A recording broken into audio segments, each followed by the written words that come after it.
I still don't remember entering the contest. The confirmation email sat in my inbox like it belonged there. Congratulations, you've won a luxury weekend at our exclusive Vermont property. But I swore I'd never filled out any forms. Friend said I must have submitted my application drunk after another 14-hour shift at the accounting firm. They were probably right. Either way, the thrill of a free vacation outweighed any secrecy. The drive north from Boston took 3 hours, the last 40 minutes winding through woods so dense it felt like a tunnel. My GPS lost signal somewhere past the hand-painted sign that read "Welcome to Millfield. Population 247. The rental confirmation had warned of spotty cell phone signals. But now, there was complete silence. No barriers, no data, no nothing. The dirt road to the house continued for 2 more miles, winding through tall pines and maples just beginning their autumn season. Gravel crunched under my tires as I negotiated another switchback. Then the trees parted to reveal a clearing. The house was everything the photos had promised, a modern glass and wood structure that somehow managed to look both luxurious and cozy. The picture windows reflected the late afternoon sun, and the wraparound porch was perfect for relaxing with wine and a book. It was definitely worth the contest I'd apparently entered while in a drunken stupor. I pulled into a driveway next to a silver Honda Accord that must have belonged to the owner. The rental ad said someone would meet me to hand over the keys and give me a tour. Right on schedule. It was 4:47 p.m., just 3 minutes before the appointed meeting time. A woman came out of the house just as I was grabbing my duffel bag. She was in her 50s, with graying brown hair slicked back and a sensible fleece jacket that beckoned to a Vermonter. Her smile was warm but brief. "You must be Sarah," she said, extending her hand. "I'm Linda. I hope the ride wasn't too rough." "Not bad at all. This place is gorgeous." Linda's smile flickered, and she glanced at the trees before looking back at me. "It's very quiet here. Let me show you around real quick. I'd like to be back before dark." She led me up the porch steps, pointing out the patio furniture and the hot tub on the deck. "Everything is ready for you. The kitchen is fully stocked, there's a firewood stash by the back door, and there's a generator in the shed in case the power goes out, even though it should be off." Inside, the house was even more impressive than it looked in the photos. An open floor plan connected the kitchen, dining room, and living room, all centered around a massive stone fireplace. The furniture was the perfect mix of rustic and modern, probably costing more than my car. Everything smelled faintly of cedar and wood smoke. But what caught my eye was the coffee table. It was clearly an antique, dark mahogany with intricately carved legs like it belonged in a Victorian mansion. It stood out against the modern decor, as if on purpose. There was no choice. And in the center was a thick, leather-bound book that looked even older than the table itself. "What's that?" I asked, nodding to the side. Linda followed my gaze, and something in her expression changed. "Oh, it's just information about the house. Previous guests like to leave notes on local landmarks and such. You know how it is with vacation rentals." She quickly ran through the rest of the tour. Upstairs, the master bedroom with its own bathroom, a guest room, an office that also served as a second bedroom. Everything was spotless and cozy, but Linda kept checking her watch. "I think that's it," she said as we returned to the ground floor. The keys were on the kitchen counter, along with my contact information. Although, as I said, cell phone reception is spotty here. What if there's an emergency? The landline works fine. It's the red one by the kitchen window. Or there's a neighbor about a mile away. She paused at the door, her hand on the handle. "Just enjoy your stay, and maybe check out the guest book when you're settled in." The guests had left some helpful suggestions. Her words made me glance back at the leather book, but when I looked back at the door, Linda was already heading for her car. She waved quickly, leaving me alone in the Vermont wilderness with only the trees and the silence for company. I spent the first hour exploring, taking photos to make my friends jealous and taking in the amenities. The hot tub was already warm, the kitchen was better equipped than my Boston apartment, and the Wi-Fi password was taped to the router, even though it barely connected to anything useful. By 6:30, I'd unpacked and opened a bottle of wine from the welcome basket. The guest book was still on the coffee table, and curiosity finally got the better of me. I settled into the leather couch and opened it. The first few pages were exactly what Linda had promised. Restaurant recommendations, hiking trails, notes on the best antique shops in town, the usual rental information. But as I scrolled through, the entries began to make sense. Be sure to check all the faucets before bed. M&J, October 2024. Don't ignore sounds outside. They're not always animals. Kevin, September 2024. The woman on the porch just wants attention. Don't give her any. Lisa, August 2024. I scroll down to the very last entries. Dated just 2 weeks ago. Follow the rules strictly. No exceptions. David, July 2024. And below that, in different handwriting. Some of us managed to get out. Anonymous. The wine suddenly tasted sour. I scrolled to the very end of the book, expecting to find more casual tourist information, but instead found a page titled House Rules, written in elegant fonts. First, do not open the front door after 9:13 p.m., no matter who knocks. Second, never greet a woman with a lantern if she stops on the porch. Third, do not look directly into the woods after sunset, especially if you see deer antlers. Fourth, the pond is only safe at dawn. Avoid it at any other time. Fifth, if you hear dripping inside the house, find the source before the third drip. 6. Leave one item of clothing in the closet before bed. 7. Never eat food left outside the door. 8. If a child knocks on the window, let them in only once and only before 8 p.m. 9. Always return the guest book to the coffee table before midnight. On the last night, someone must watch the house until sunrise. Do not fall asleep. I read the list 3 times, waiting for the punchline. This must have been some kind of themed event. Perhaps the house marketed itself as a haunted place or something equally ridiculous. The rules were specific enough to be inventive, but vague enough to be creepy.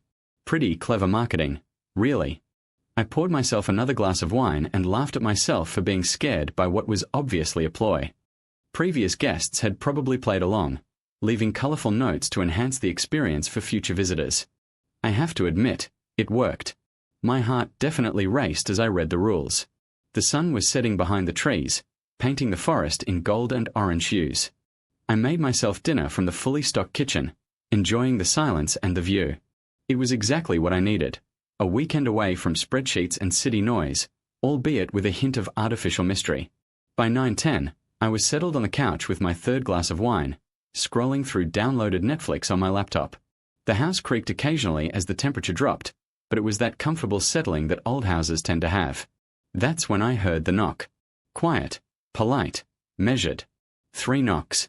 Pause. 3 knocks. I glanced at my phone. 9:20 p.m. The wine made me giggle. Sure, someone was knocking right after the stipulated time and the fake rules. That was definitely part of the experience. Probably Linda or another coworker, ready to jump out and yell gotcha when I opened the door, but I didn't get up right away. Something about the knocking felt patient, like whoever was outside had all the time in the world. I turned off my laptop and listened. 3 more knocks, precise and slow. Okay, I'll play along. I went up to the master bedroom and looked out the window that faced the street. The light from the porch cast a yellow circle on the wood planks, and at the edge of that circle I saw a figure. It took a moment for my wine-fogged brain to process what I saw. It was a woman, tall, wearing what looked like a long dark coat or dress. She was standing perfectly still, facing the door, and in her right hand she held what looked like an old-fashioned lantern. The light from it flickered faintly, barely visible against the light from the porch.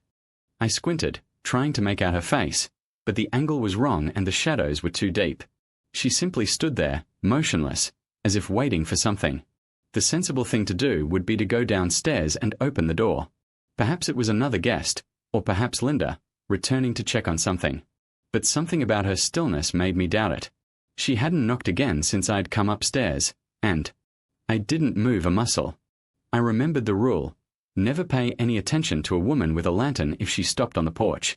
It was ridiculous. I'd let a stupid trick get to me. But the woman below stood still as a statue, and the weak lantern light continued to flicker in the same rhythm, slow, steady, like a heartbeat. I stepped back from the window. The knocking did not resume. I waited 5 minutes, then crept to the window and peered out. The porch was empty. I went downstairs, poured myself another glass of wine, and tried to focus on the laptop screen. But I kept glancing at the front door, expecting more knocks. The house felt different now, less cozy, more isolated. Every rustle unnerved me. At midnight, I remembered the rule in the guest book about returning it to the coffee table. I took it upstairs with me when I read, so I returned it and put it back where it belonged. Might as well play along. I was halfway down the stairs when I heard it. Drip. I froze, listening. Drip. It was coming from upstairs. Probably the bathroom. Old houses, old plumbing. Nothing out of the ordinary about a leaky faucet. But the rule of 5 echoed in my head. If you hear a drip in the house, find the source before the third drip. I was already moving before I consciously decided, taking the steps 2 at a time. The sound was definitely coming from the master bathroom. I turned on the light just as I heard the start of what must have been the third drip and saw a trickle of water hanging from the faucet. I lunged forward and tightened the handle. Silence. I stood there for a long time, my heart pounding from running upstairs, feeling completely ridiculous. I had let the rental gimmick turn me into a paranoid person, running around the house to plug leaking faucets as if my life depended on it. But the silence that followed felt complete, as if the house itself was holding its breath. I brushed my teeth, changed into my pajamas, and remembered Rule 6. Leave one article of clothing in the closet every night before bed. My jacket was hanging on a chair in the bedroom, so I hung it on the coat rack in the closet. Whatever this ordeal might portend, I was determined to see it through. Perhaps there would be a prize at the end for the most trusting guest. I was almost asleep when I heard a sound, a quiet trickle, like something heavy treading carefully on wooden planks. It was coming from just beneath my window, on the porch. I lay perfectly still, listening, but the sound did not come back. After 10 minutes, I convinced myself that it was simply the house settling, or perhaps an animal running past. But when I finally dozed off, I was haunted by the image of the woman with the flickering lantern, standing motionless in the circle of light on the porch, waiting for something I had apparently been smart enough not to give her. The last thing I thought was how strange it was that the light from her lantern pulsed so steadily, almost like a heartbeat. I woke to sunlight streaming through the bedroom windows and birds singing. The rustling of the trees. For a moment, I couldn't remember where I was. Then the events of the previous night came flooding back. The guest book, the rules, the woman with the lantern. In the bright morning light, it all seemed absurd. I'd let the vacation rental gimmick drive me into a paranoid frenzy, racing around the house to turn off faucets and ignore what was probably just another guest or a suited coworker. I checked my phone. 8:47 a.m. No missed calls, no messages, no signal. The digital detox seemed to be a given here. The first thing I did was check my closet. My jacket was gone. In its place was a strip of dark fabric that looked like it had been torn from something much larger. It was damp to the touch and smelled of stale water and decay, like something that had been sitting at the bottom of a pond for years. I stared at it for a long moment, my coffee-starved brain trying to make sense of it. Someone had clearly broken in. I went into the house that night, grabbed my jacket, and left the thing there. But how? I'd heard Linda lock the door when she left, and I checked before bed myself, unless she had a key, which she certainly did. This was her rental property. This was supposed to be part of the experience. Some elaborate haunted house setup, with staff prowling around at night, moving things around, creating supernatural phenomena. It was truly impressive, if a little creepy. Even the fabric seemed genuinely disgusting. I left it there and went downstairs to make coffee. The guest book was where I'd left it the night before, and everything else looked untouched. Through the kitchen window, I could see the forest stretching endlessly in every direction, a carpet of green broken only by the dirt road I'd driven on. The coffee pot began to bubble, and I stepped out onto the back porch to get a better look at the house in the daylight. The house sat in a natural clearing surrounded by tall pines and maples just beginning to show their autumn colors. Behind the house, about 50 yards away, through a thin line of trees, I could see water glistening in the morning sun, the same pond Linda had mentioned on the tour. After coffee and a quick breakfast, I decided to check it out. The morning air was crisp and clean, filled with the earthy scent of fallen leaves and pine needles. A narrow path led from the back of the house to the water, winding between moss-covered boulders and birch groves. The pond was larger than I expected, perhaps the size of a football field, with dark water that reflected the surrounding trees like black glass. A few fallen logs made natural perches along the bank, and dragonflies circled lazily across the surface. It was beautiful and peaceful, just the kind of place to sit with a book and a cup of coffee. I settled down on one of the logs and just listened to the forest awakening around me. And then I saw her. At first I thought it was just a trick of the light, a pale silhouette moving under the water near the far bank. But as I watched, a small head emerged from the water, followed by slender shoulders and arms. The child, a girl of about 8 or 9, was standing waist-deep in the pond about 20 feet away. Her dark hair hung in damp, tangled strands around her face, and her skin had a bluish tint, like someone who has been in cold water too long. "Hello," she said, her voice soft and curious. "Are you home?" I should be worried. What's a kid doing out in the middle of nowhere, playing in a pond at 9 in the morning? I checked my phone. 7:04 a.m. dawn was still streaking the pond with pink and gold. Rule number 4 again. Only safe at dawn. But something about her seemed oddly natural, like she belonged here, among the trees and the water. "Yeah, just for the weekend," I said. "Do you live around here?" She tilted her head, considering the question. "I live here, yeah, mostly in the water." She said it matter-of-factly, the way a kid explains that they live in the blue house, or the one with the big dog. "What's your name?" "I can't remember." She walked closer to the shore, and I saw that her dress, if it was a dress, looked like it had been underwater for a very long time. Seaweed was tangled in the fabric, and water was constantly dripping from her hair and clothes. But I remember other things, too, important things, like what? Her eyes, which I now realized were the color of deep water, stared at me with an alarming intensity. "Don't look at the trees after dinner." That's when he comes closest. A chill ran down my spine, and it was nothing like the morning air. But when I looked at the surface of the water, disturbed by light ripples, it disappeared. There was only my own reflection in the pond, looking at me with wide, confused eyes. I sat there for another 10 minutes, waiting for her to appear, but the water remained calm. I checked my phone. 7:08 a.m. The pale light of dawn still gilded the pond. Rule number 4 echoed in my head. It's only safe at dawn. But the water already seemed vigilant. As I stood, the log on which I sat crumbled under my hand, blackened and spongy like rotten wood. Back home, the tap water was cloudy with algae for 3 minutes before it became clear. I returned home feeling uncomfortable, but determined to enjoy my vacation. This place was clearly designed to fool guests, and I wasn't about to let that happen. I had a book to read, wine to drink, and a hot tub to relax in. The rest of the morning passed quietly. I read on the terrace, took photographs of the forest, and tried unsuccessfully to connect to Wi-Fi to download anything but the most basic websites. By midday, I felt almost normal again. Everything changed at 3 p.m. I was at home making a sandwich for lunch when I heard a soft knock coming from the porch. Through the window, I saw a wicker basket right next to the door. It was covered with a red checkered cloth, and even from the house I could smell warm bread and something sweet. My stomach began to growl. Yesterday's welcome basket only included wine and a few gourmet crackers, and I was already tired of the staples brought in from Boston. I opened the front door and looked at the basket. Under the tablecloth were fresh rolls, still warm from the oven, and a jar of what looked like homemade strawberry jam, with a small card, "We hope you like it here. Your neighbors." It was a sweet gesture, exactly what you'd expect from a small town in Vermont where everyone looks out for each other. I took the basket, carried it into the house, and placed it on the kitchen table. The bread smelled incredible. My mouth watered when I opened the jam jar. It had the perfect homemade consistency with visible pieces of fruit and a rich, sweet flavor that almost made my empty stomach growl with desire. I was reaching for a bun when I remembered Rule 7. Never eat food left outside the door. My hand froze halfway to the basket.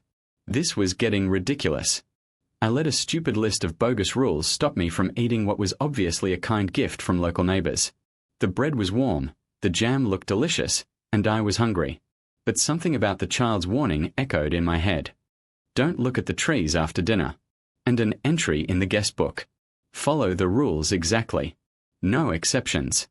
I stared at the basket for a long time, my rational mind struggling with an increasingly persistent sense of anxiety. Finally, I covered it up again and put it out on the porch. By dusk, the red checkered fabric hung heavy with dew. When I lifted the edge of the basket, the buns inside turned into a grey, squirming sludge. Centipedes crawled across a jar of jam. God protects those who are careful, even if I felt like an idiot for taking the theatre so seriously during the holidays. The day dragged on quietly. I tried to take a nap, but I felt restless. So I continued reading the book and watched as the shadows on the forest floor lengthened. By 6 p.m., I was hungry again and started preparing dinner from my ingredients. At that moment, I heard a knock on the window. This time not through the front door, but through the kitchen window, which looked out onto the side of the house, towards the forest. 3 quiet blows, measured and patient. I looked at my phone. 7:52 p.m. Through the glass, I saw the same pale girl from the pond. She stood in the deepening twilight, still wet, her dark eyes fixed on mine. The water flowed around her bare feet on the wooden deck. For a moment, we just looked at each other. She then raised her small hand and tapped the glass 3 times again. Rule 8 echoed in my head. If a child knocks on your window, only let him in once and only before 8 p.m. I had 8 minutes. My rational mind screamed that this was madness. I was about to let a strange, soaking wet child into the house based on a list of rules that were obviously part of some elaborate joke, but something deeper, more primal insisted that following the rules was important, even necessary. I opened the kitchen door. She entered without hesitation, leaving wet footprints on the wooden floor. Where her feet touched the boards, the wood darkened and warped, like soggy driftwood. Up close, I could see that her skin was translucent, like porcelain, and her hair was constantly dripping with water, despite the fact that it looked like it had been underwater for hours. "Thank you," she said politely. "It gets cold outside when the sun goes down." "Are you okay? Should I call someone?" She tilted her head, thinking I was fine. "I wanted to tell you something important." "What?" "Don't talk to a woman with light." She waited a very long time for someone to let her in. My blood froze in my veins. "Woman with a lantern?" "Yes. She comes every night after the numbers change on the clock, but she can only enter by invitation." The girl's voice was casual, but in her dark eyes there was a depth that I could not comprehend. In the reflection of the microwave, her smile showed too many teeth. "Promise me that you won't talk to her." "I promise." She smiled, and for a moment she looked like an ordinary child. Sweet, innocent, maybe a little shy. "Okay. You seem nice. I don't want her to take you." "Where?" But instead of answering, she walked to the kitchen sink and looked out the window towards the forest. "It's almost dinner time. Remember what I told you about the pond?" I looked at the mirror in the living room, through which I could see. In the kitchen doorway, I caught a glimpse of something that made my heart skip a beat. The woman with the lantern stood in the corner of the reflection, completely motionless, watching us with the same stillness that I had seen on the porch. When I looked straight into the living room, it was empty. I turned around to thank the girl, but she was already gone. The only sign of her presence here was a small puddle on the kitchen floor and the persistent smell of pond water and wet earth. I stood there for a long time, my heart pounding, trying to comprehend what had happened. When I finally worked up the courage to look at the living room mirror again, it reflected only an empty room. I finished cooking dinner with trembling hands. My appetite disappeared completely. Every reflective surface in the house, the microwave door, the chrome faucet, the black laptop screen, twitched me with anticipation. But the woman with the lantern never appeared. When I sat down to eat, barely touching my food, the sun finally disappeared behind the trees, plunging the forest into deep shadow. That's when I first noticed it. A quiet, barely audible knock coming from somewhere outside. So quiet that I almost missed it due to my own slurping. Here, here, here. It seemed to be coming from the direction of the porch, barely audible through the walls. I finished washing the dishes and tried to concentrate on the book, but the knocking continued, noticeable enough to be annoying, like a branch moving through the house in the wind, even though there was no wind. By 10:30 at night, I had given up trying to ignore him. The sound was still there, faint but insistent, and I found myself straining to hear it every time it seemed to fade away. I went to bed early, leaving the guest book where it belonged on the coffee table, and hanging the sweater in the closet as a tribute to the power that demanded nightly offerings of clothing. As I settled under the blanket, I could still hear the quiet tapping coming from below. A quiet but persistent reminder that something was brewing by Saturday evening, and I began to suspect that all the rules in the world might not be enough to keep me safe. The faint knocking from the porch continued all day, barely audible, when the house was completely silent. By evening, I was almost used to it. Background noise, like a leaking pipe or sagging floorboards. Almost. I spent most of Saturday trying to convince myself that this was all an elaborate vacation plan. A missing jacket, a strange child, even a woman with a lantern. This must be some kind of immersive theater designed to give guests an unforgettable weekend story to tell their friends. But as the sun began to set behind the trees, casting long shadows on the forest floor, this rational explanation became increasingly ridiculous. I was preparing dinner when an orange glow appeared. At first I thought it was the last rays of sun breaking through the trees, but looking at my phone, I saw 2110 long gone. The light came from the porch, even and warm, softly pulsating, like a smoldering ember. My blood froze in my veins. I moved to the living room window and looked out from behind the edge of the curtain, trying not to look directly at what was there. The woman with the lantern stood in the same position as the night before, tall, motionless, facing the front door. Her rusty lantern cast a faint orange glow, flickering in the same slow, hypnotic rhythm. But this time I felt her attention, like a physical weight. Although I couldn't see her face clearly from this angle, I knew she was watching the windows, waiting for me to note her presence. I stepped away from the curtain and tried to focus on finishing dinner, but my hands were shaking as I stirred the pasta.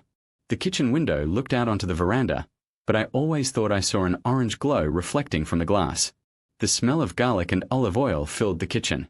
But underneath it I noticed something else. Something cold and stagnant, like water that has stood too long. At 21:14 I heard it again. Capital. My fork hit the plate. The sound was coming from upstairs, just like last night. Capital.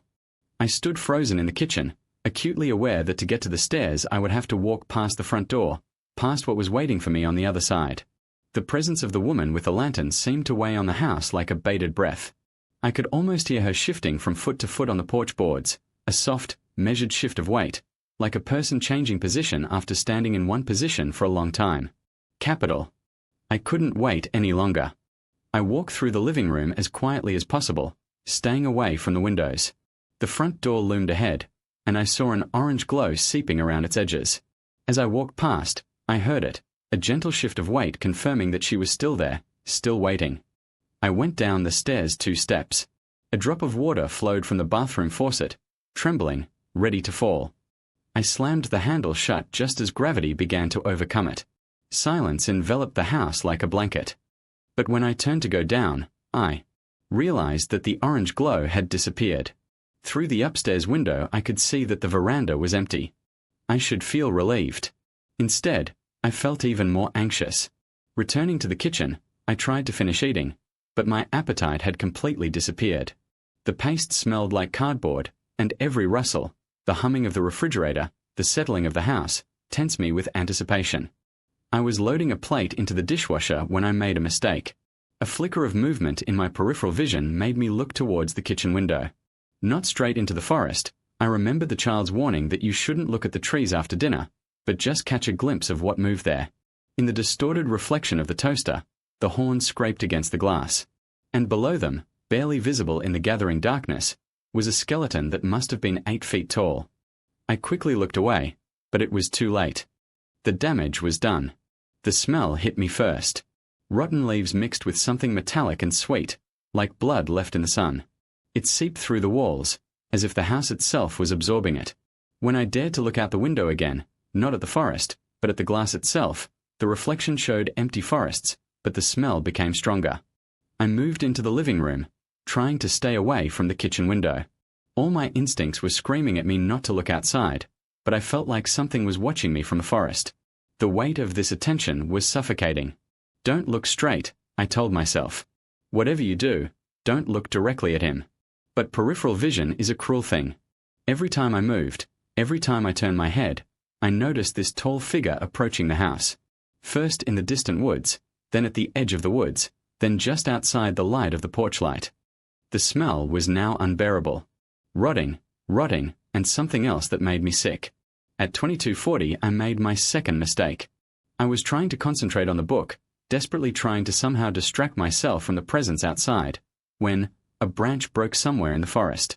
The sound was sharp and close, and without thinking, I looked up from the page and stared straight out the window. The man with the horns stood 20 feet from the house.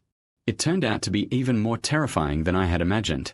A skeleton covered in tattered flesh, crowned with horns so massive that it seemed that no living creature could support them.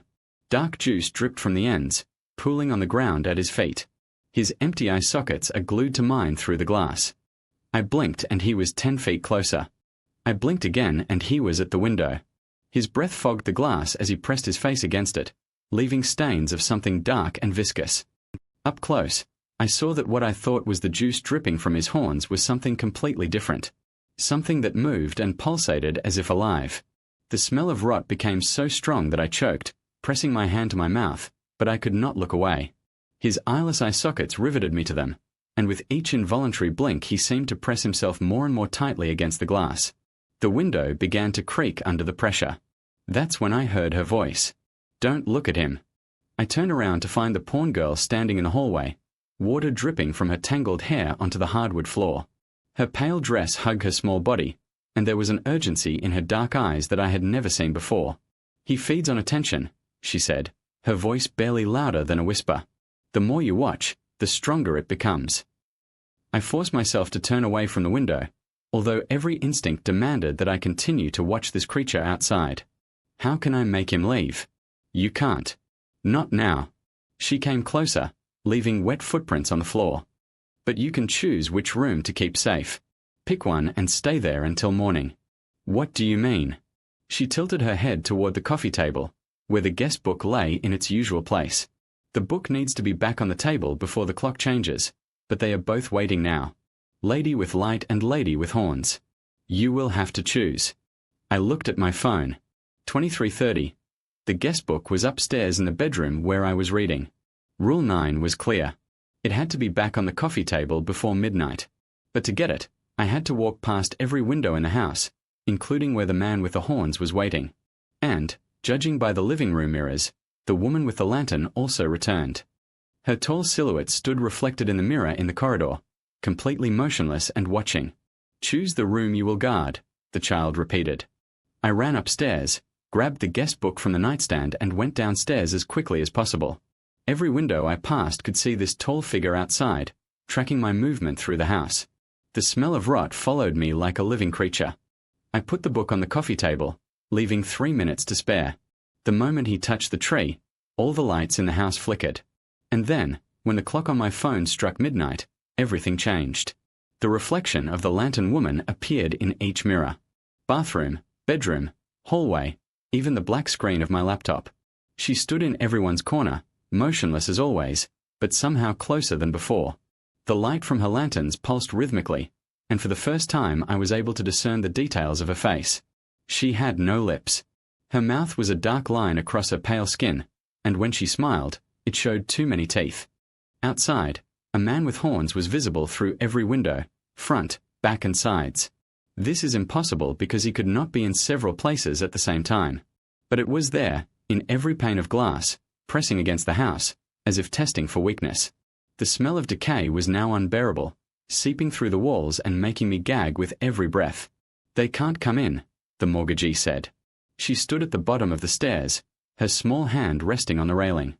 Water constantly dripped from her hair, forming a growing puddle on the floor. "Not unless you let them." "I won't." Her dark eyes met mine, and something in her expression made my blood freeze. "If you want to see the morning, you'll have to come now." The lights flickered again, and as they stabilized, the house was different. Incorrectly.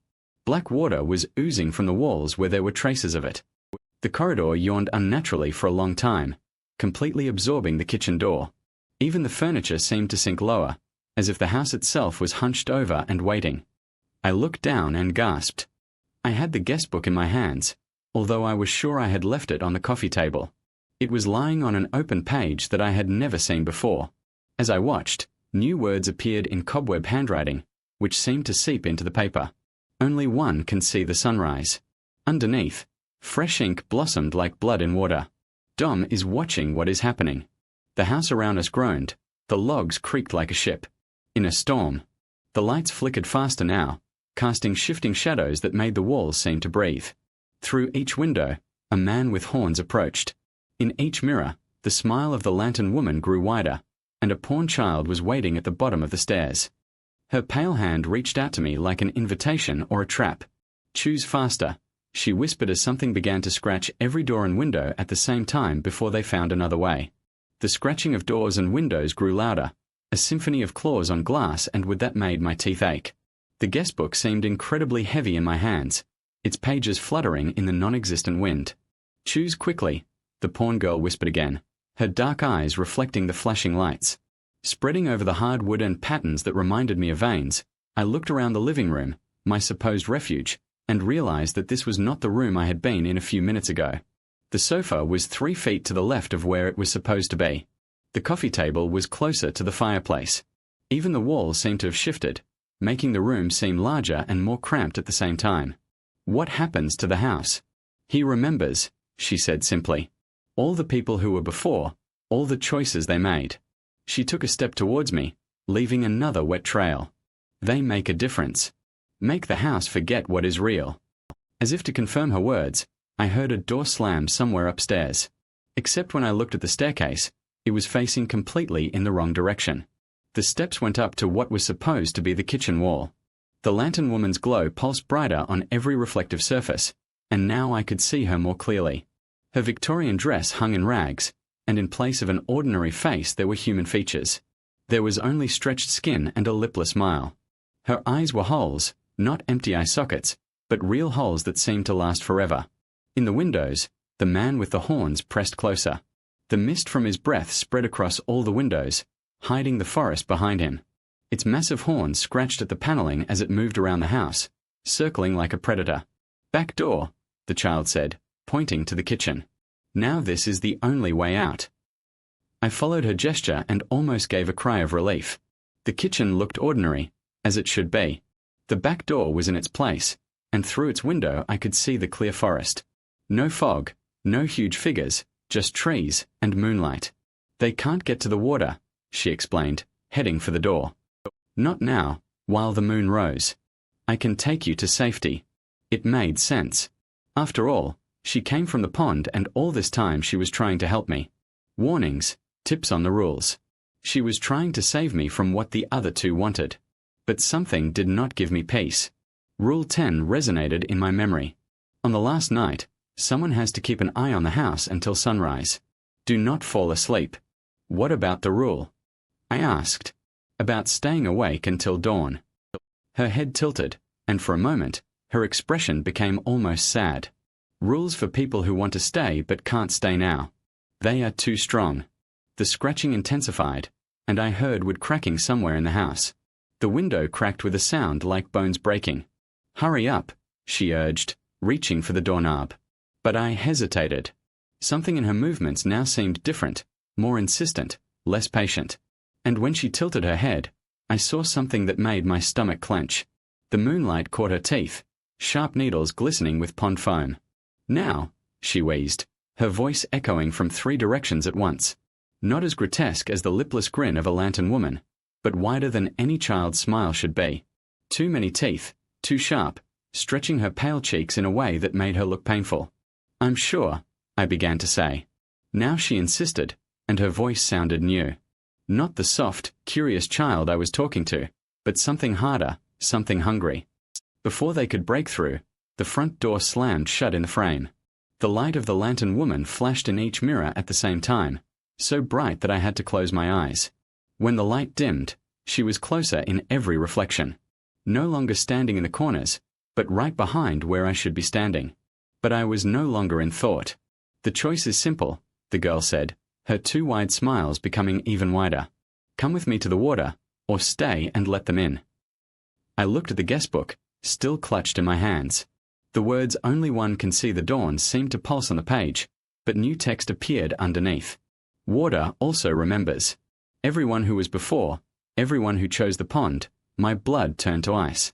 Her smile stretched even wider, and now I could see that her teeth were much farther than they should have been, like a shark's. "I am alone there, in deep places where the sun never reaches. It's been so long since anyone came to visit."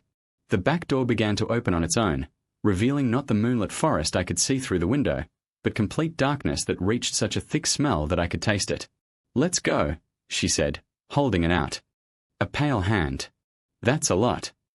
Better than what they'll do to you." Behind me, something heavy hit the front door. The wood cracked, and orange light poured through the crack like liquid fire. In the windows, the breathing of the man with the horns completely clouded the glass, but I could see his massive silhouette pressing against each glass. I had seconds to decide. Follow the child to what was waiting in this unnatural darkness outside the door, or stay and face what the other two will do when they finally break through. But then I remembered something. A detail I'd almost missed in all the terror. Rule 10 wasn't just about staying awake until sunrise. It said someone must watch the house until sunrise, not run from it, not hide from it. Watch it. No, I said, stepping back from the child. Her expression twisted into something inhuman. Rage and hunger and disappointment all mixed together. You don't understand. They'll tear you apart. They'll make it last for hours. Maybe, I said, moving toward the living room. But the rules state that someone must watch until dawn. I'm the only one here. She made a sound that was neither the screech nor the scream of a drowning man, but somehow managed to be both. The darkness outside the door seemed to reach out to me like tentacles of shadow, but I kept backing away. You're making the wrong choice, she hissed, and there was something much older and infinitely more evil in her childish voice.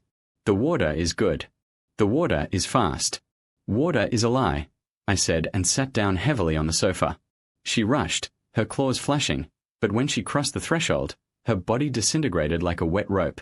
The puddle she left behind boiled violently before disappearing into the floorboards, leaving only the smell of stagnant decomposition. The back door slammed shut, and it was just me and the two creatures who had been circling the house all night. The front door is completely split, hanging in parts on hinges. Orange light poured through the shattered doorway like liquid, but not a single figure crossed the threshold. Look at me. Something whispered in my head. Just look at me. Only once. I kept my eyes fixed on the coffee table, on the open guest book on my lap, with everything except the doorway where that horrible light pulsated. The windows exploded inward at the same time. The glass flooded the living room, and the man with the horns was making his way through all the openings at the same time.